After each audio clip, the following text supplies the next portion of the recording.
ikaw naman Brad, as a being a new fight, baguhan lamang sa mga bagay na ganito. It's your first time bro? First time mo bang umrah? First time. First time mag-umrah. So what you feel? Sa pag-umra. Pag umrah sa mga bisita sa mga ganitong mga historical place.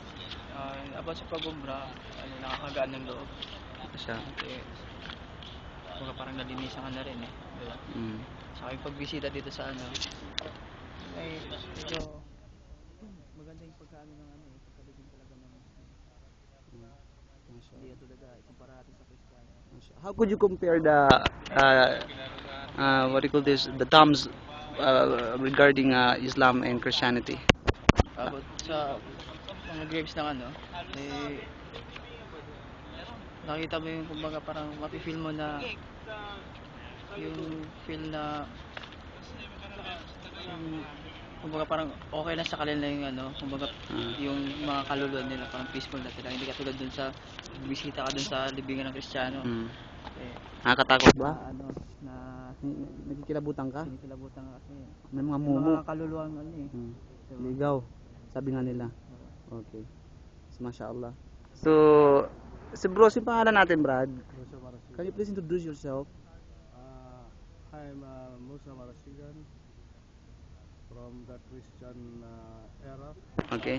and then I embraced to Islam, and then now I am Muslim. So it is your first time to join this group, or it is your first time to make Umrah and then visiting the tombs of the Muslims? Yes, MashaAllah. this is the first time, and I feel now for the first time at journey in the grave the Muslim. I will see the big difference for the Christian cemetery. Okay, MashaAllah. Because the cemetery of the Christian is, you see the have rich family and the poor family. Because this Islam I see there is the same all king or rich man, rich family. It is no difference. MashaAllah. At the same, you see here, if you around the camera, and then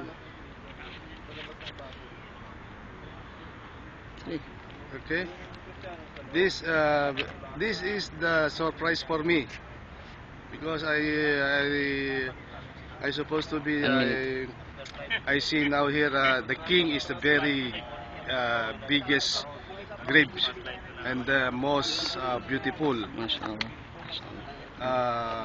In the different grave in the Philippines, the cemetery, you see this same of the house, and now I see this is the same stone. Okay. Okay. So let us proceed to the other Muslims and new Muslims. Okay, those are the new Muslims, MashaAllah. This is their first time to make Umrah and then visiting the different tombs here. As you can see, guys. So, okay. So now let us talk about one of Mu'tamir here. Please identify yourself, Brad. I'm Juice. Oh, Juice. It is a quite name, huh? This Juice derived from the Philippines, huh? It's something ilah or God. Okay. Are you a God? No, you're not a God. Okay. MashaAllah. So, Brad, how do you feel right now? I'm happy. MashaAllah. So, do you have a plan to explain your family regarding this what you have experienced right now? Yes. MashaAllah. Okay. MashaAllah. So, when did you embrace Islam? Tabuk. Where? When? Last Last February. February. MashaAllah. MashaAllah. Shukran, Brad. Jazakallah khair. See here, one of our brother. Majid. Huh? Majid. Ako dapat. Majid. Okay, Majid, MashaAllah. Majid. In what? In where? Baguio. Baguio City, MashaAllah. So, you are working right now. You are working as a what? Okay, where? in Al-Tamar. Al-Tamar. Okay, that is that boundary between Jordan and Tabuk. Mashallah. So, is your first time to make Umrah, Brad? Yes, sir. Mashallah, first time, huh? First time. Subhanallah. So, how's you feel? Fine, sir. Fine. Okay. Deep in your heart? Yes, sir. Mashallah. So, it is also our brother from India. And you fight also. He was a Christian or Hindus. Are you Hindus before? أول أنا هندوس في بعدين مسلم. Muslim, mashallah. Mata aslamta. ها؟ Mata aslamta. دبا مسجد. Ay Buddha Majid. Mata. مانجتا. When? Last 7 years. Last months. Pakistani. 4 months. Last 4 months. Last 4 months.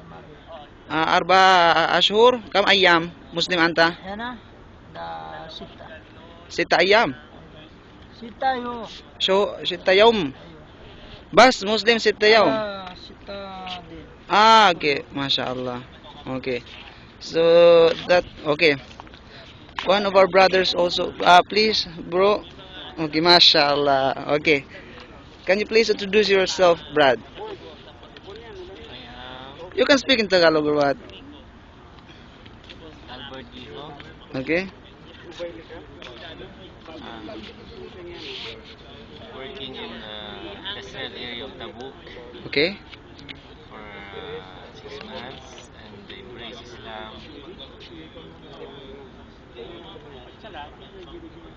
last April, month Last- of April. That's matter, mashallah.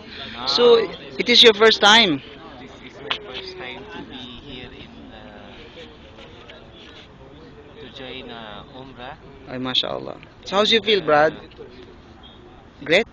Yes, Mashallah. there is no like. Are you happy? Your feeling now as a Muslim, how would you compare your feeling right now between as a Muslim and before you were a Christian? How could you compare? No, it's very clear for me to see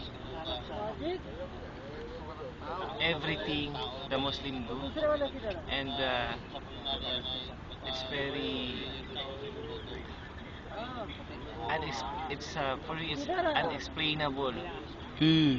Mashallah. There is no enough explanation to be Muslim Mashallah. Mashallah. than the Christians do, Mashallah. especially the Umrah Mashallah.